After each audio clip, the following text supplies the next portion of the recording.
for inviting me in this uh, seminar, internal seminar. But as per protocol, I have to say some words in English. But I was prepared to say some words in English. But inspired by the speech of my dear brother Proshul, I have changed my mind. And I am like I think I have said some words in Bengali because Proshul said there will be some follow-up program for the students.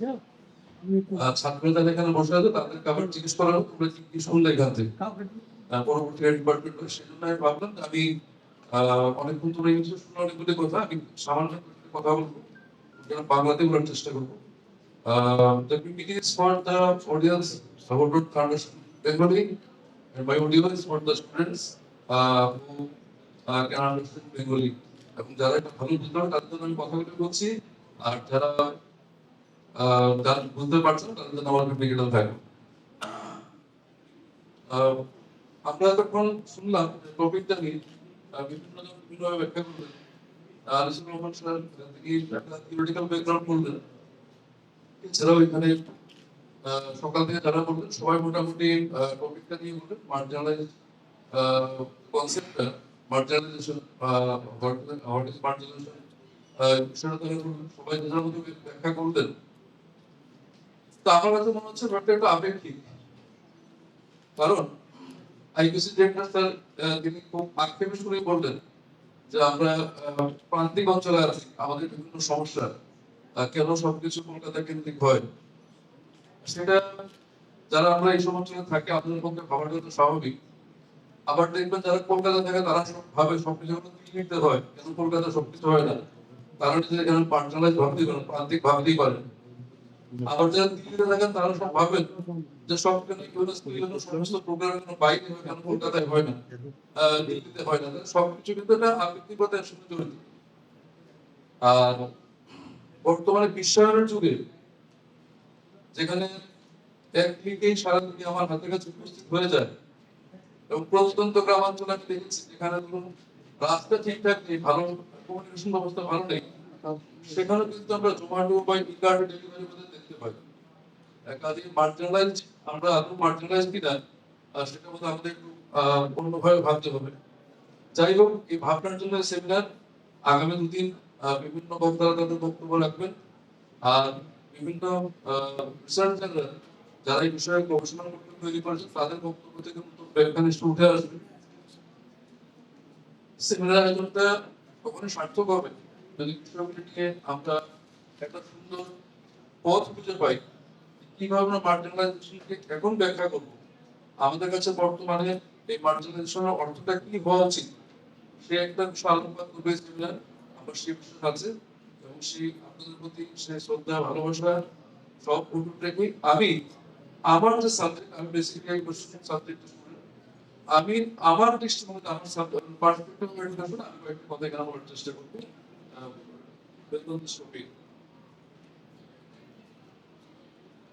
আমার বক্তব্য হচ্ছে marginalise voice perspective education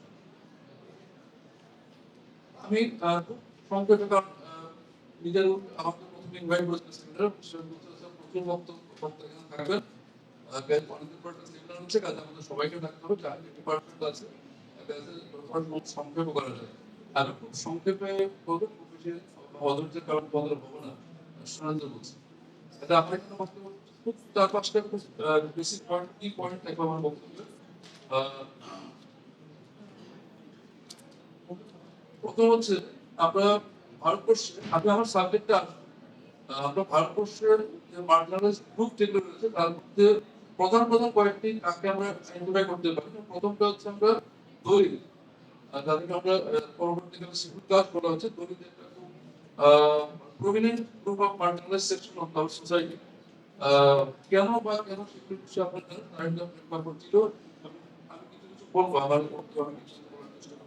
এছাড়া আর যে সমস্ত গ্রুপগুলি রয়েছে তাদেরকে আমরা প্রান্তিক জনগোষ্ঠীগুলো চিহ্নিত করতে পারি তার মধ্যে কয়েকটি হলো আদিবাসী যারা tribe regional minorities religious minorities basically Muslims খ্রিস্টানস etcetera আরো অনেক রয়েছে ধর্মীয় যারা প্রান্তিক জনগোষ্ঠী আর এটা হচ্ছে মহিলাদের আমরা কোথাও কোথাও আমি মাফ করবো, সব মহিলা আছেন, আমরা ক্ষমা চেয়ে নিচ্ছি, ক্ষমা চেয়ে নিয়েই বলছি।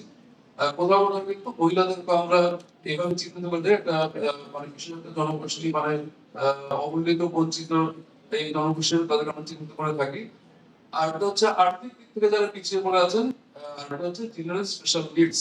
এটা আপনারা সবাই জানেন যে বিভিন্ন বাংলা জাতিকে আমরা এখন প্রতিবন্ধী বলতাম, বেসিক্যালি প্রতিবন্ধী বলে কোনো শব্দ হয় না, সেটা আমরা বুঝতে পারি। অর্থাৎ বিভিন্নভাবে শারীরিক, মানসিক, সামাজিক বিভিন্নভাবে অক্ষমতা যাদের আছে তাদেরকে আমরা কিন্তু মার্জিনালাইজ বলতে পারি। আবার বলছি এই ছটা, আমি ভেবেছি ছটা একটা কি গ্রুপস, এছাড়াও কিন্তু আপনাদের ভাবনায় আরো গ্রুপস ইমপ্রুভ করতে পারেন। আবার যদি বলেন এখান থেকে আপনি এক্সপ্লোর করবেন, আমি অবশ্যই সেটা গ্রহণ করবো।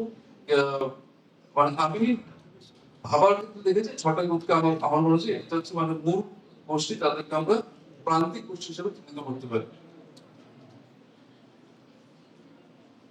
দেখুন দলিত, আদিবাসী বা বিভিন্ন বিষয়গুলি সেগুলিকে আমরা কেন একদম প্রথম বিষয় চিহ্নিত করবো, তার একটা ঐতিহাসিক প্রেক্ষাপট অবশ্যই আছে।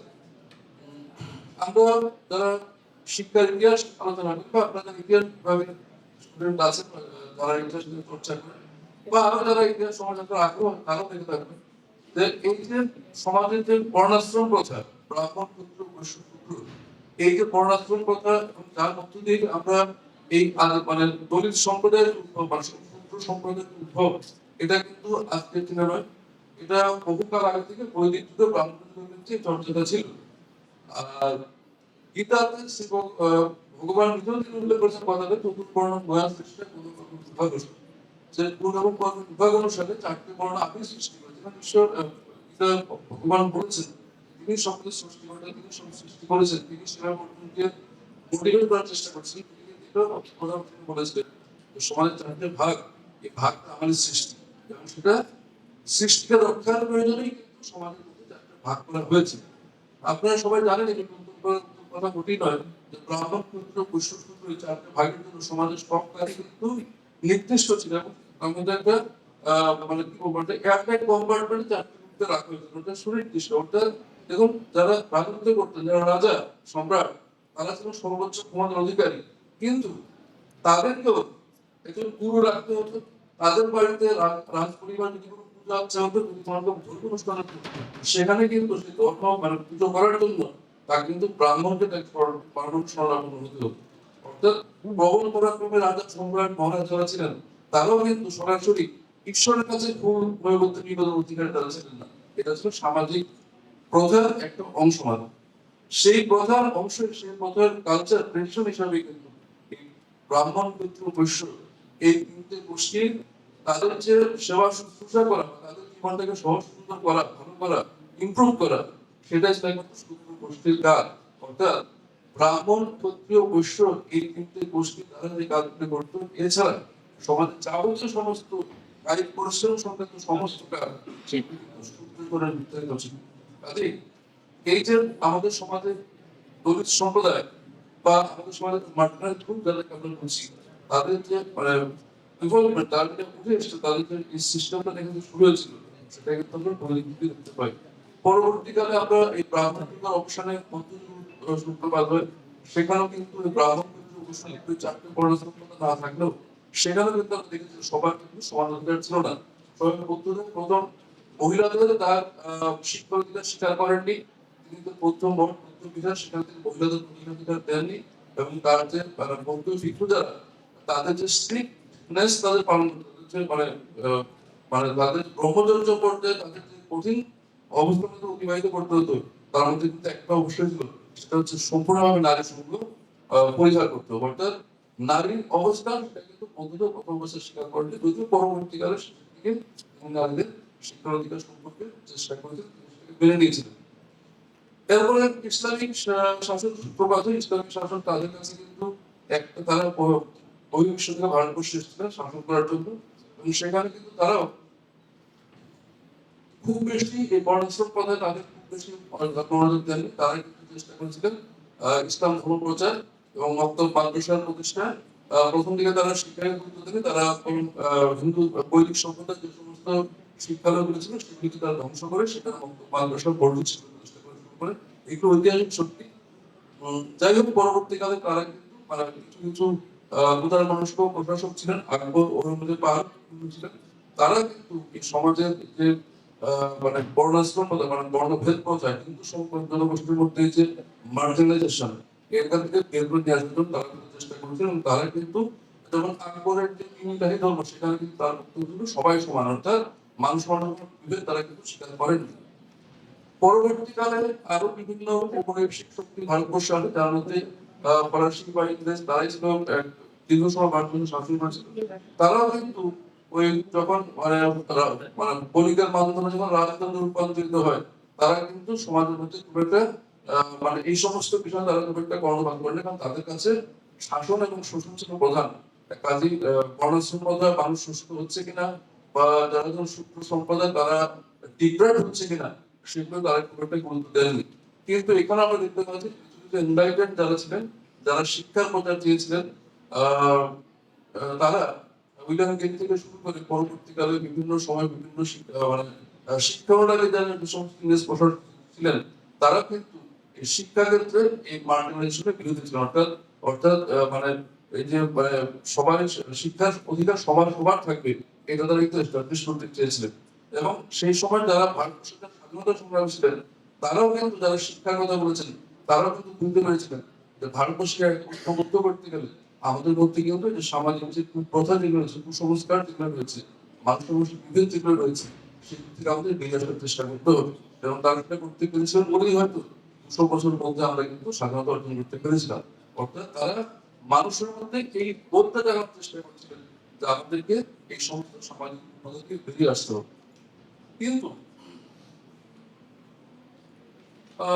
যেটা সমস্যা হলো সেটা হচ্ছে যে যখন ভারতবর্ষ স্বাধীন হয়, তখনকার যারা রাষ্ট্রনেতা ছিলেন, তারা যখন সংবিধান রচনা করেন, তখন তারা দেখলেন কি, যারা সত্যি একটা জনগোষ্ঠী আছে যারা সমাজের বিভিন্ন দিকে পিছিয়ে রয়েছে, এবং সেটা কিন্তু সন্দেহ নেই বা কারণ দ্বিমত নেই, তাই তাদেরকে আপলিফমেন্টের জন্য যেটা করা হলো সেটা হচ্ছে সংবিধানে কিছু সংরক্ষণ ব্যবস্থার কথা ঘোষণা করা হলো। এবং আপনারা জানেন যে বি আর আম্বেদকর, তিনি ছিলেন ভারতবর্ষের সংবিধানের জনক বলা হয়। তিনি কিন্তু আহ, তিনি মূলত মারাঠি মহারাষ্ট্রের ব্যক্তি, এবং তিনি মারাঠার যে ইতিহাস, সেই ইতিহাস পর্যালোচনা করে তিনি বুঝতে পেরেছিলেন যে মানুষের ছোট্ট জনগোষ্ঠীকে যদি জাগরণ ঘটানো না যায়, যদি তাদেরকে সামাজিকভাবে উত্তরণ ঘটানো না যায়, তাহলে কিন্তু বিভিন্ন সামাজিক সমস্যা আমাদের একইভাবে থাকে। এবং তিনি এটাও উপলব্ধি করতে পেরেছিলেন যে শিক্ষা হচ্ছে একমাত্র মাধ্যম, যার মাধ্যমে বিশেষ করে সমাজের অবহেলিত, বঞ্চিত, নিপীড়িত, শোষিত যে জনগোষ্ঠী, তাদেরকে আহ্বান করা যাবে। তাই তিনি কিন্তু শিক্ষার প্রচার উপর গুরুত্ব দিয়েছিলেন। মানে তিনি চেয়েছিলেন সবার জন্য শিক্ষার অধিকার সুনিশ্চিত করার জন্য। এবং এই সংবিধান আপনারা সবাই জানেন যে বলা হয়েছিল যে আজ থেকে 10 বছরের মধ্যে 45 বলতে বলেছিল সংবিধান প্রণয়নের 10 বছরের জন্য সবার ফ্রি এবং কম্পালসারি প্রাইমারি এডুকেশন থাকবে।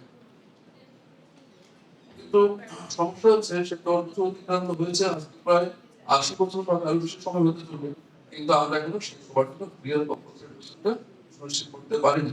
আমাদের দেখুন মাঝে মাঝে বিভিন্ন রকম স্কিম আসে, সেন্ট্রাল গভর্নমেন্টের বিভিন্ন স্কিম আসে, স্টেট গভর্নমেন্টের বিভিন্ন স্কিম আসে, আমরা সব উৎফুল্ল হই, আমরা নতুন নতুন টপিক পাই, এই টপিকে আমরা সেমিনার করার চেষ্টা করি, আমরা রিসার্চ করার চেষ্টা করি, আর্টিকেল লেখার চেষ্টা করি, জার্নাল লেখার চেষ্টা করি। কিন্তু বাস্তব সমস্যাটা কোথায়? যাদের জন্য এই সমস্ত স্কিম, সেই স্কিম তাদের কাছে ঠিকঠাক গিয়ে পৌঁছায় কিনা, সেই স্কিমের সুফল তাদের কাছে পৌঁছায় কিনা, সেটাই কিন্তু আমরা খুব একটা মাথা ঘামাই না। কারণ যদি তাই হতো, তাহলে কিন্তু আমরা সংরক্ষণ প্রথাটাকে হয়তো তুলে দিতে পারতাম। আপনারা দেখুন যে সংরক্ষণ প্রথা তুলে দেওয়ার পরিবর্তে আমরা কিন্তু নতুন নতুন গ্রুপকে আমরা ইনক্লুড করছি। যেমন দেখুন এখন আপনারা সবাই জানেন একটা সার্কুলার এসেছে, যা বলছে 100% এমপ্লয়মেন্টের ক্ষেত্রে 100% জন্য মেনটেন করে যে কোনো এমপ্লয়মেন্টের ক্ষেত্রে 3 number post should be reserved for EWS category, economically weaker sectional economy. তার আগে কিন্তু মন্ডল কমিশনের নেতৃত্বে মন্ডল কমিশন করবে, ধরো ওবিসি গ্রুপ করবে। অর্থাৎ আমরা সংরক্ষণ তো তুলছি না, বরং নতুন নতুন গ্রুপকে সংরক্ষণ আওতায় নিয়ে এসে মানুষের মধ্যে কিন্তু এই ধরনের মানে মানে কনসেপ্ট ছিল আম্বেদকরের বা ওই সময়কার যারা রাজনীতি ছিলেন তাদের যে কনসেপ্ট ছিল, সেগুলো কিন্তু আমরা বাস্তবের দিকে হাঁটছি, বরং আমরা গণতন্ত্রের যে একটা বাস্তব প্রয়োগে ভোট কেন্দ্রিক রাজনীতি, রাজনীতিতে নিজের আসনটাকে সুরক্ষিত করার জন্য, নিজের ভবিষ্যৎটাকে সুরক্ষিত করার জন্য আমরা কিন্তু এই দেশে নতুন বাড়িয়ে দিচ্ছি। অর্থাৎ মানুষের কি হবে না আপনার দেখার দরকার নেই, আমরা আমাদের কাছে নতুন সাইবর সমাধান থাকবে, ক্যাপশন আমরা তুলে ধরার চেষ্টা করছি, যার মাধ্যমে বোঝানোর চেষ্টা করছি যে আমরা কত জনদরদী, আমরা কত মানে পিছিয়ে পড়া মানুষদের ডেভেলপমেন্টে আমরা কত কিছু কাজ করতে ব্যস্ত আছি, সেটা হচ্ছে আমাদের একটা আমাদের মধ্যে একটা প্রতিযোগিতা চলছে। যাই হোক, এই যে কনসেপ্টগুলি, এই যে বিষয়গুলি, এগুলো থেকে বেরিয়ে আসার জন্য বি.আর. আম্বেদকর সময়ের সঙ্গে আমরা সবাই বলবো তো অবশ্যই শিক্ষা হচ্ছে একমাত্র মাধ্যম, যার দ্বারা সম্ভব। আম্বেদকর আমাদের ভারতবর্ষে বলেছিলেন, ভারতবর্ষের বাইরেও আপনারা এটা ভাববেন না শুধুমাত্র ভারতবর্ষের সমস্যা আছে, এই প্রান্তিক জনগোষ্ঠীর সংক্রান্ত সামাজিক সমস্যা, যদি সেটা আমরা সমস্যাগুলো ভাবি, এটা শুধু ভারতবর্ষে আছে তা নয়, সারা পৃথিবীতে কিন্তু এই সমস্যা আছে, সারা পৃথিবীতে কিন্তু বিষয়টা চর্চা হয়ে থাকে। আর এগুলো আমি বললাম আচ্ছা, কথা হচ্ছে তাহলে আমরা যদি বি.আর. আম্বেদকরের কথাই শুধুমাত্র বলি, যখন আমরা যদি মানি যে শিক্ষা হবে একমাত্র মাধ্যম, যার মাধ্যমে আমরা সচেতনতা বৃদ্ধি করতে পারবো, মানুষের মধ্যে কনসাসনেস বাড়াতে পারবো। এবং দেখুন, এই যে আমি রিজার্ভেশন করেছি কথাই বলি, বলুন তো, যারা এখন রিজার্ভেশন করেছি সার্টিফিকেট হোল্ডার, এসসি এসটি বা অন্যান্য গ্রুপ যাদের আমরা শুনি, সত্যি কি তারা সবাই সেই সংরক্ষণের প্রয়োজন আছে তাদের? আপনারা যদি খুব ভালো করে জানতেন, আপনার আশেপাশে এমন অনেকেই ঘুরে বেড়াচ্ছে যাদের সংরক্ষণ করতে সুবিধা দিচ্ছে, সত্যিকার তার কাছে সংরক্ষণের প্রয়োজন নেই। কিন্তু আবার আপনার আশেপাশে এমন কেউ আছে যাদের মানে ওই অফিসিয়ালি সংরক্ষণের আওতায় নয়, সত্যিকারের সে সংরক্ষণের দাবিদার, তাকে সংরক্ষণের সুবিধা দেওয়া হবে বা তাকে সামাজিক করতে পারে। কাজে এই যে বিষয়গুলি, এগুলি থেকে কিন্তু আমরা এটা নতুনভাবে ভাবতে হবে। সংরক্ষণ, আমি সংরক্ষণ করার বিরোধী নই, সংরক্ষণ এমন কারোর জন্য করতে হবে যাদের সুবিধার প্রয়োজন, তাদের জন্যই এই সংগঠনটা, এই সংগঠনের প্রয়োজন। যেমন এখন ইডাব্লিউএস এখানে কিন্তু সবাই ইকোনমিক সেকশনের আওতায় আসতে হবে। এখানে কিন্তু কন্ডিশন আছে, যাদের আপনার সার্টিফিকেট আছে, যারা রাখেন, কিভাবে ইডাব্লিউএস সার্টিফিকেট পাওয়া যায়।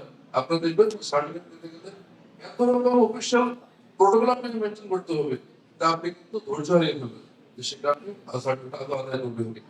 আর এটার মধ্যে একটা ভালো বা খারাপ দিক যেটা করে ব্যাখ্যা করতে হবে, সেটা হচ্ছে কি, ইডাব্লিউ সার্টিফিকেট কিন্তু 1 বছরের জন্য ভ্যালিড। 1 বছর হয়ে গেলে আপনাকে কিন্তু আবার সেই সিস্টেম ফলো করে কিন্তু আপনাকে আবার ওই সার্টিফিকেট 1 বছরের জন্য জোগাড় করতে হবে। অর্থাৎ এই সার্টিফিকেট রিনিউ হবে না, প্রতিবার নতুন নতুন সার্টিফিকেট নিতে হবে। এটাই কেউ বলছে ভালো, কেউ বলছে খারাপ, যার সিদ্ধান্ত আপনারা নেবেন। তাহলে আমরা যদি শিক্ষার মাধ্যমে এই সমস্যাটাকে দূর করার চেষ্টা করতে চাই, তাহলে আমাদের কাছে দেখা যাবে কি শিক্ষার সামনে কিন্তু বাধা আমি বেরিয়ে আসবে একটা বিষয়। অর্থাৎ আমি আমার সাবজেক্টের মধ্যে কনসেন্ট্রেট করছি যে শিক্ষাকে যদি আমরা হাতিয়ার করতে চাই, শিক্ষাকে মাধ্যম করে আমরা সামাজিক কৌশল দূর করতে চাই, তাহলে দেখা যাচ্ছে কিছু কিছু বাধা। তো কত বছর পভার্টি, চাইল্ড লেবার,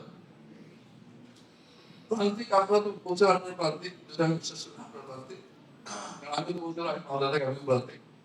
এটা পোভার্টি একটা অবশ্যই গুরুতর সমস্যা, দারিদ্র একটা সমস্যা, একটা কারণ আমি আমার বিশ্ববিদ্যালয়ের বহু ছাত্রছাত্রী জানি, আমার বিভাগের বহু ছাত্রছাত্রী জানেন, যারা রেগুলার ক্লাসে আসতে পারেন না কেন, তাদের হচ্ছে প্রতিদিন আসতে গেলে যে গাড়ি ভাড়াটা লাগবে, সেই গাড়ি ভাড়া জোগাড় করার ক্ষমতা নেই।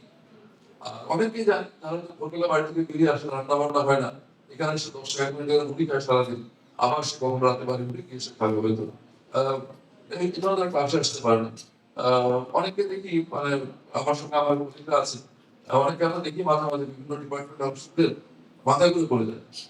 তখন জিজ্ঞেস করি কি খেয়েছো, কিছু খাইনি স্যার। কালকে দিয়ে কি খেয়েছো, কালকে তো তুমি কিছু খাইনি, কেন খাবে, আর তুমি তো বুঝতে পারি কেন খাই। এটা কিন্তু আমি আমার ব্যক্তিগত অভিজ্ঞতা থেকে বলছি, আপনারা নিশ্চয়ই আরো এই সমস্ত সমস্যার সঙ্গে আরো বেশি আপনারা সম্পৃক্ত, আপনারা জানেন যে স্টুডেন্টরা কেন, শুধু স্টুডেন্টের কথা বলবো না, সব জায়গাতে কিন্তু সমস্যাটা হয়। পোভার্টি কিন্তু আমাদের শিক্ষাক্ষেত্রে বড় রকম বাধা, যেটাকে আমরা কোনোভাবেই ওভারকাম করতে পারছি না। এত রকম স্কিম, দেখুন আমাদের পশ্চিমবঙ্গ সরকার এত স্কিম শিক্ষাক্ষেত্রে, কত কিছুই কিনতে হয় না, সবই সরকার আমাদের সাপ্লাই দিচ্ছে। তারপরেও শুধু পোশাক বা শুধু বইয়ের ব্যাগ, শুধু সাইকেল নিয়ে তো স্কুল আসা যায় না, বইয়ের ব্যাগটা বহন করার মতো, সাইকেল চালানোর মতো এনার্জি ভিতরে চাই। সকালে স্কুলে গেলাম, এসে একটা ওই মিড ডে মিল খেলাম, কোনোদিন ডাল, কোনোদিন সয়াবিন, কোনোদিন দুমুখ, ওই খাবার ঢুকে করে আসবো, আসার মতো শক্তি এনার্জি সবার থাকে না। কাজে এই সমস্ত স্কিম কিন্তু আমরা যে সুফল যে আশা করা হয়েছে আমরা তো সেখানে সেটা রিটার্ন পাচ্ছি না, সেটা বোঝাতে পারছি না। চাইল্ড লেবার আপনাদের তাই করে নিষিদ্ধ করা আছে, চাইল্ড লেবার করা যাবে না, শিশু শ্রমটা সম্পূর্ণ নিষিদ্ধ। কিন্তু আইনের জায়গায় আছে চাইল্ড লেবার যদি না হয়, শিশুরা শ্রম না হলে তাদের তার পরিবার শ্রম ইনকামটা কমে যাবে, তার বাইরে হারিয়ে চলবে না। কাজে এটাও কিন্তু আছে। এবং আপনারা দেখবেন তারা মালদা স্টেশনে যাতায়াত করেন রেগুলার, সন্ধ্যার দিকে যাবে বা মালদার দিকে যাবে প্রতিদিন, মানে সারা বছর প্রতিদিন, মানে যতটা সাউথের দিকে যায় যতটা নর্থের দিকে যায় তাদের প্রচুর মাইগ্রেন্ট লেবার এখান থেকে আসা যাওয়া করে। এবং তাদের সময় কিন্তু সবাই যেহেতু বয়স্ক লেবার তাও না, তাদের কিন্তু বাচ্চাদের পরিবারের বাচ্চা, কিশোর বা ইয়ং ছেলে সেগুলো আসলে যাচ্ছে দিল্লি থেকে এসে বা বাইরে কোথাও এসে লেবার কাজ করে ইনকাম করার জন্য। কাজে আমাদের এখানে সমস্যাটা আছে, আমাদের ডিপার্টমেন্টে প্রচুর স্টুডেন্ট আসে না ক্লাসে, পরীক্ষার সময় কিভাবে বাসায় আসলে যায় স্যার আমি তো চেন্নাই ছিল, চেন্নাই কি করছে স্যার আমি এখানে এই কাজ করছি। পড়াশোনার কাজ করছো কি করে কি হবে, করে স্যার আমি কি করবো, কাজ না করতে আমার সংসার চলবে না। কাজে আপনি যদি কনসিডার রাখবেন তোমার পড়াশোনাটা হবে। আমরা উভয় সম্পূর্ণ হয়েছে, আমি তাকে কনসিডার করবো সেটা আমার এদিকে থাকে, আবার যদি তাকে consider না করি সেটা মনে রাখতে চাই। কাজে সমস্যাগুলো কিন্তু আমার সাথে সমাধান দেওয়ার কথা, এগুলো কিন্তু আমরা সবসময় কিন্তু আমরা কেস করে যাচ্ছি, আপনারা নিশ্চয়ই আমার সঙ্গে সহমত হবেন। সোশ্যাল ডিসক্রিমিনেশন, স্টিগমা, এগুলো আমরা বললাম সমাজে এরকম মানে বিভেদ এবং কিছু কিছু সংস্কার বা কুসংস্কার যেভাবে বলেন না কেন, ঘটনা তো একটাই। কাজে প্রত্যেক বিষয়গুলো আমাদের মানে মানে কি বলবো, আমাদের কিছু কিছু মানে সামাজিক বিশ্বাস অবিশ্বাস যাই হোক না কেন এই সমস্ত বিষয়গুলো সেখান থেকে পাওয়া যায়। জিওগ্রাফিক আইসোলেশন, রিমোট এরিয়া আপনি বলুন, রিমোট এরিয়া পাবেন সেটা আমার ভাবতে পারে। কিন্তু সত্যি সত্যি জিওগ্রাফিক রিমোট এরিয়া সমস্যা আছে। আহ, হয়তো দেখবেন যারা এই কালো স্টুডেন্টরা আসে তারাও কিন্তু যারা অনেক যেটা রাজধানী হয়তো তারা কমিউনিকেশন পায় না বলে তারা কলেজে আসতে পারবে না। শুধুমাত্র গান উত্তর দিচ্ছে না, সারা ভারত বসে দেখবেন বিভিন্ন জায়গায় বিহার, দিল্লি এই সমস্ত এখন প্রচুর রিমোট এরিয়া আছে যেখানে কিন্তু খাবার জল খাবার জোগাড় করে কঠিন সিদ্ধান্ত ব্যাপার আছে, সেখানে তারা পড়াশোনা বিলাসিতা ল্যাক অফ ইনফ্রাস্ট্রাকচার, এটা আপনার হচ্ছে আমার সেমিনার হচ্ছে আমি সবাইকে একটা জায়গায় দিতে পারছি না। আমি এখন উদাহরণ দেবো, আমরা একটা ইন্টারন্যাশনাল সেমিনার হচ্ছে, প্রথমে আমরা বুঝতে পারছি যে আমার একটা সীমাবদ্ধতা, আমার পক্ষে সম্ভব নয়, কারণ আমার পক্ষে সম্ভব না ওয়ানটা ভেঙে সশক্তিকরণ করতে দেওয়ার জায়গা। জাস্ট ফর এক্সাম্পল, স্যার বলছেন দুটো মাত্র ক্লাস প্রতি ডিপার্টমেন্টে, সাবজেক্ট তারও দুটো ক্লাস, দুটো ক্লাস। আবার বিশ্ববিদ্যালয়ে একই সমস্যা, যারা এখান থেকে যান বিশ্ববিদ্যালয় যান আপনারা দেখবেন আপনাদের বসার টাকা দেওয়া যায় না, কনফারেন্স সেকশন যে কোনো একাডেমিক ডিপার্টমেন্টে যাবেন আমরা কিভাবে মানে কতটা মানে স্পেস প্রবলেম মধ্যে আমরা কাজ করছি আর কি, এই সমস্যাটা আছে, সমস্যাটা আছে। Cultural norms and early marriage, এটা আমরা হচ্ছে আমার উত্তরবঙ্গ সংবাদ, বেসিক্যালি আমি আমার বহুদিন হলো মালদাতে প্রথম থেকে আছে সঙ্গে উত্তরবঙ্গ সংবাদ আমি রেগুলার করতেন, এখন আমি করি না, কিনি না, কারণ উত্তরবঙ্গের উপর রাগ নেই, আমি রাগ করে কিনি না তা না। আমার খারাপ লাগে এই জন্যই প্রতিটা পাতায় উত্তরবঙ্গ সংবাদের প্রত্যেকটা পাতায় প্রতিদিন কোথাও না কোথাও আর্লি ম্যারেজ বা কোনো একটা বাচ্চার প্রতি অত্যাচার বা কোনো একটা ডোমেস্টিক মানে প্রবলেম, এই ধরনের কিছু না কিছু আমাদের রেগুলার থাকে। এটা উত্তরবঙ্গ সাংবাদিকরা কি এই সমস্ত খবর পছন্দ করে? নিশ্চয়ই এটা ঘটনা ঘটে, এই সমস্যাগুলি হয়। আমার ডিপার্টমেন্টের স্টুডেন্ট আছে, মহিলা মেয়ে স্টুডেন্ট আছে যারা হয়তো বিয়ে হয়ে গেছে, আবার হয়তো ডিভোর্স হয়ে গেছে, সেগুলো স্টুডেন্ট আমরা পাই আর কি আমাদের ডিপার্টমেন্টগুলো। কাছে এগুলো খবর কি 12 বছর কি মাস্টার তোমার ডিভোর্স কি হয়েছিল কবে হয়েছে আছে সবার হাজব্যান্ড কি করবো স্যার, মাধ্যমিক ক্লাস 8 ক্লাস 9 ক্লাস বিয়ে হয়ে গেছে, কাজের সাথে সংসার করতে পারছে না, সমস্যা হচ্ছে, বাচ্চা কাচ্চা হয়েছে বা বিভিন্ন রকম গার্হস্থ্য প্রবলেম যেগুলো আমরা বলে আর কি, সেই সমস্ত কারণ তাদের মধ্যে সমস্যা হয়েছে। আর এই আর্লি আপনারা একটা রিসিপ্ট দিকে বোধহয় 2-3 দিন আগে একটা ঘটনা ঘটেছে, সেটা ওই উত্তরবঙ্গে নয়, সেটা হচ্ছে রানাঘাটে। রানাঘাটে এরকম বিক্ষোভ ঘটলে একটি 18-19 বছরের ছেলে আর একটা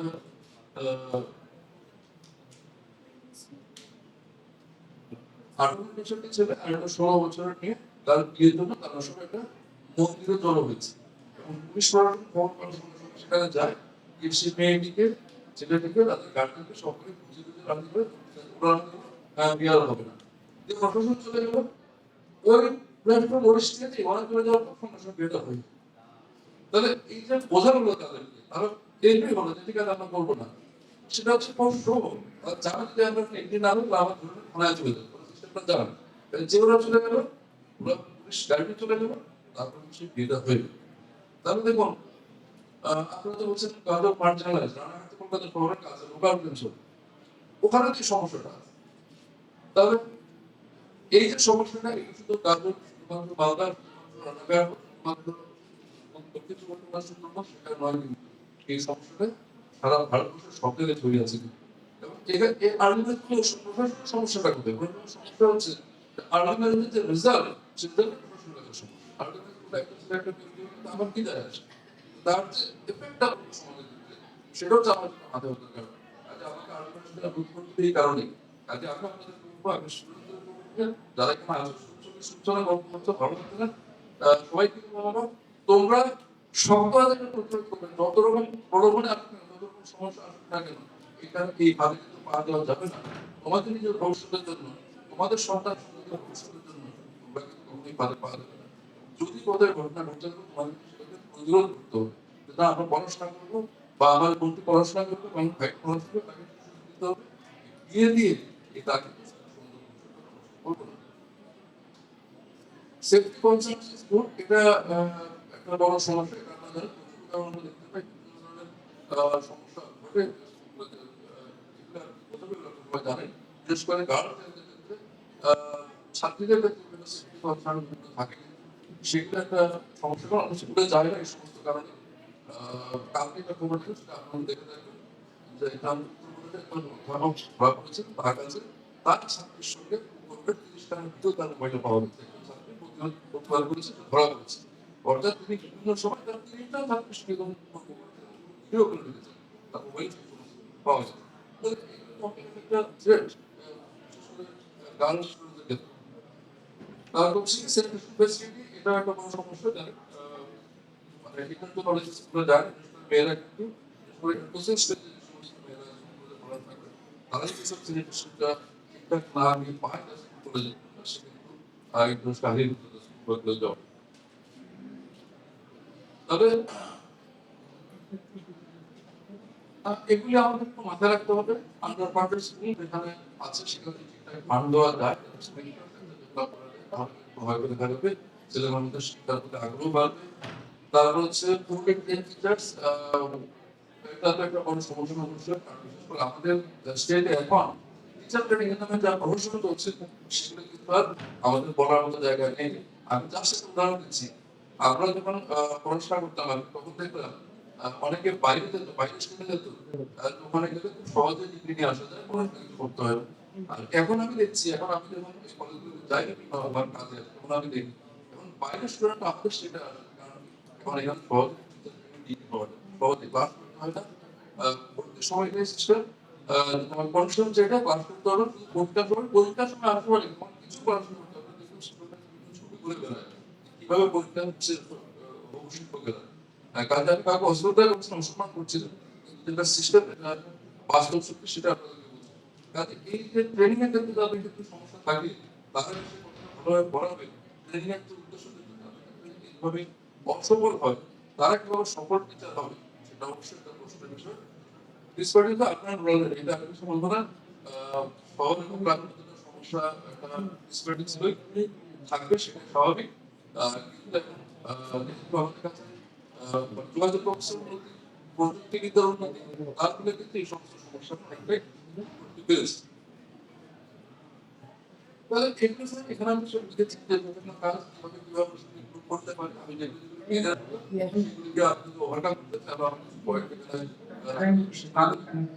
the colonizing mind and having our theory of behavior. The colonizing adopt the operator is beyond. Similarly, you and illegal immigration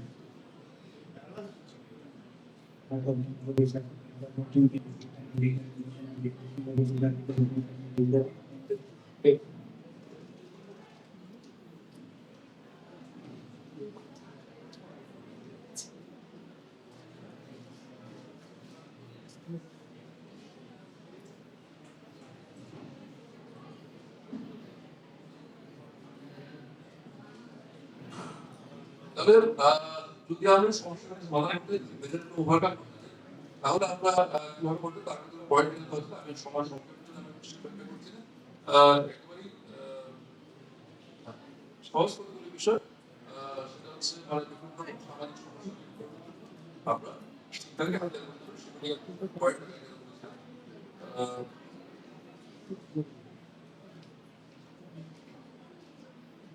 point Nelson Mandela আপনার জানেন তিনি দীর্ঘদিন কারাবাস করেছেন এবং তিনি সারা বিশ্বে তার বয়স হয়েছে একদম আজীবন বিজ্ঞান তার কথা কেন আছে কিন্তু সবসময় এই সামাজিক যে বৈষম্য সেটা দূর করার জন্য তিনি তার জায়গায় চেষ্টা করেন সারা বিশ্ববাসীকে তার লড়াইকে পুলিশ জানায় আমরাও তাকে শ্রদ্ধা স্মরণ করি এখানে আমি বক্তব্য শেষ করছি